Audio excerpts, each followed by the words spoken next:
On va résumer le chapitre 9 du livre La ferme des animaux de George Orwell. Au début de ce chapitre, on parle de Champion. On se rappelle que Champion, c'est donc le cheval qui est très courageux, dont la devise est toujours « Je travaillerai plus dur ». Et Champion, donc il a eu un sabot fendu dans la bataille au chapitre précédent, et puis il travaille toujours énormément, il travaille jour et nuit, et il s'approche de l'âge de la retraite. On se rappelle que dans le premier chapitre, ils en avaient parlé de la retraite, et il y avait un petit lopin de terre, un verger, c'est-à-dire un endroit où sont plantés des arbres fruitiers, qui devait être donné pour les animaux qui atteindraient l'âge de la retraite. Mais depuis que le régime est devenu totalitaire, ils n'ont pas cessé de repousser cet âge de la retraite. Mais quand même, Champion s'en approche, il aura bientôt 12 ans et à l'été suivant, il sera enfin à la retraite. Ensuite, il y a un autre personnage dont on parle dans ce chapitre, c'est Baratin. On se rappelle de Baratin, c'est le cochon qui est toujours en train de faire un peu la propagande de ce gouvernement de cochons. Et c'est lui qui transmet toutes les informations du gouvernement. Et donc, il vient leur dire que les rations sont encore diminuées. Les animaux ont froid et ils ont faim. Mais Baratin, qui est un très bon baratineur, justement, va leur expliquer, chiffres à l'appui, donc il présente des statistiques et il explique qu'ils produisent beaucoup plus qu'avant, que les animaux ont beaucoup plus à manger. Il explique aussi que les rations sont réduites pour tous les animaux, sauf pour les cochons et les chiens, qui incarnent, et c'est quand même vrai que c'est rigolo, hein, George Orwell, les cochons incarnent le gouvernement et les chiens incarnent l'armée. On peut deviner, en voyant quels animaux ils ont choisi pour les représenter, que George Orwell avait une certaine vision de ces corps de métier, on va dire. Donc voilà, Baratin explique que trop d'égalité tue l'égalité et que c'est pour ça que les rations des cochons et des chiens sont plus élevées que celles des autres animaux. Il y a un autre problème qui est le fait d'avoir des nouvelles bouches à nourrir, parce qu'il y a 5 truies qui ont toutes eu des bébés cochons en même temps. Ils ont tous la même couleur que Napoléon et on comprend qu'il est le père de tous ces petits gorets qui viennent de naître. On voit ici l'émergence d'une caste, voire même presque d'une dynastie, avec ces petits gorets qui, eux, ont le droit de se promener partout dans la maison et qu'on dissuade de parler avec les autres bébés de la ferme parce qu'ils sont élevés à part. En plus, ils prélèvent énormément d'œufs aux poules. Ils les prélèvent pour les vendre parce que donc ils doivent construire le moulin. Pour ça, il faut acheter le mécanisme et ils veulent construire une école pour ces petits cochons. Et les injustices continuent, par exemple, avec un jour où ça sent l'orge bouillie et tout le monde a très faim et très envie d'en manger. Mais Napoléon garde ça pour le donner uniquement à ses petits cochons à lui. Et ils prennent des marques de la bourgeoisie, voire de la noblesse, par exemple, en mangeant dans une soupière en porcelaine de Derby. Mais Baratin précise quand même toujours aux animaux que leur vie est bien meilleure qu'avant et les animaux ne se rappellent plus de la vie d'avant.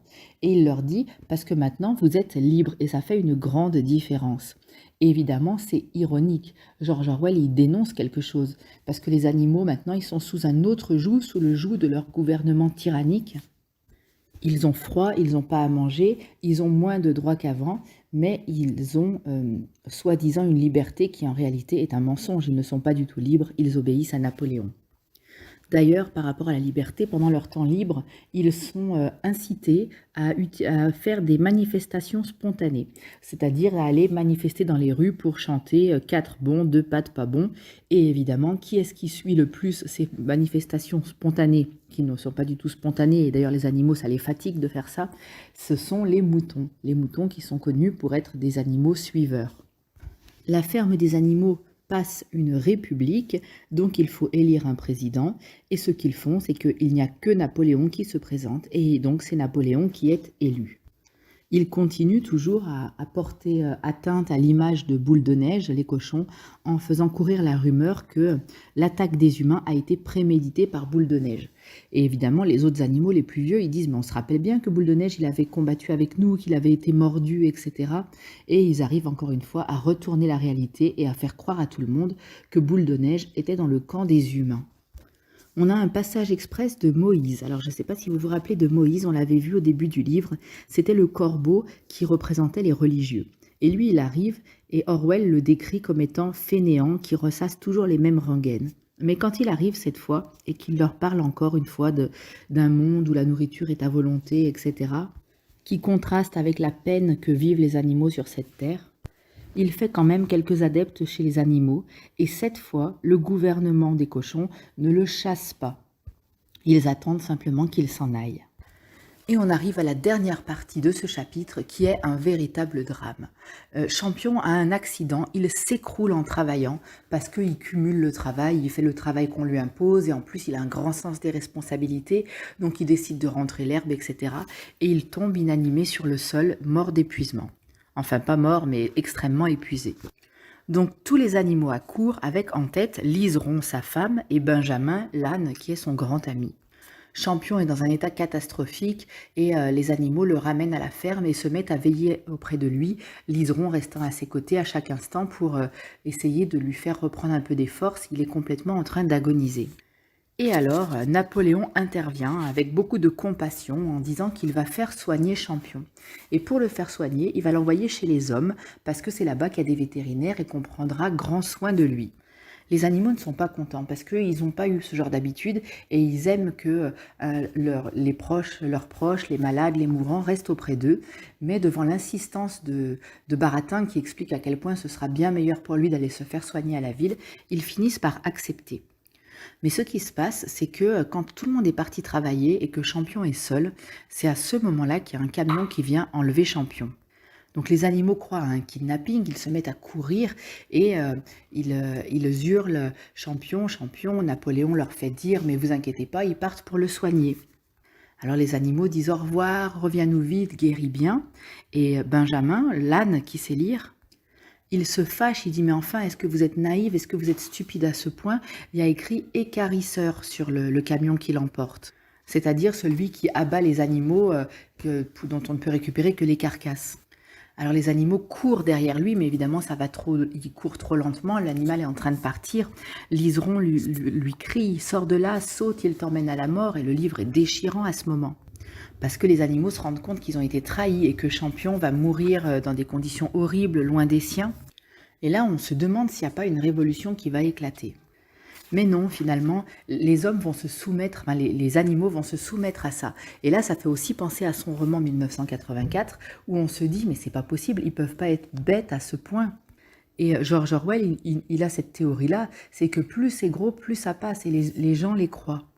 Et ils vont utiliser comme excuse de dire, non, en fait, ils partaient pas chez l'équarrisseur, c'est simplement le vétérinaire qui a acheté le camion de l'équarrisseur.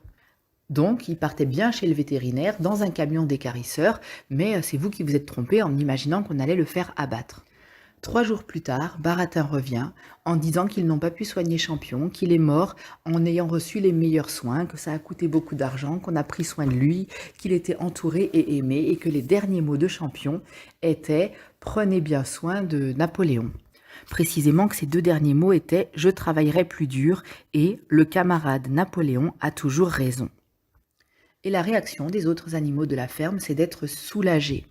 Comme si dans un sens, de se rendre compte à quel point c'était horrible ce qu'ils étaient en train de vivre, était tellement impossible pour eux à admettre qu'ils étaient soulagés d'entendre ce gros mensonge et ils préféraient croire à ce gros mensonge que de réaliser l'horreur qui se passe, c'est-à-dire que Champion s'est fait avoir toute sa vie, il est mort loin des siens, dans des conditions horribles. Ils préfèrent encore croire à la fable de Napoléon. Le tout dernier chapitre de ce paragraphe, il est cruel. Les cochons vont organiser un banquet. Une camionnette d'épicier vient de la ville et elle leur rapporte encore une fois de l'alcool. Ils boivent, ils chantent, ils cassent plein de choses dans la maison. Et George Orwell termine simplement avec cette phrase. Bientôt le bruit circula que les cochons avaient, d'une façon ou d'une autre, trouvé de quoi se payer une nouvelle caisse de whisky. Alors je ne sais pas si c'est nécessaire d'expliquer cette phrase, mais on comprend quand même que finalement, avec la carcasse de Champion qu'ils ont vendue, et qu'est-ce qu'ils ont fait? Ils ont fait une grosse fête, ils ont bu et chanté sur le dos de Champion qui a été toujours bon et qui incarne un peu le peuple qui se fait avoir jusqu'au bout. Ils ont vendu même son corps. C'est la fin du résumé du chapitre 9 et il nous restera le chapitre 10 à lire, on va le faire très bientôt.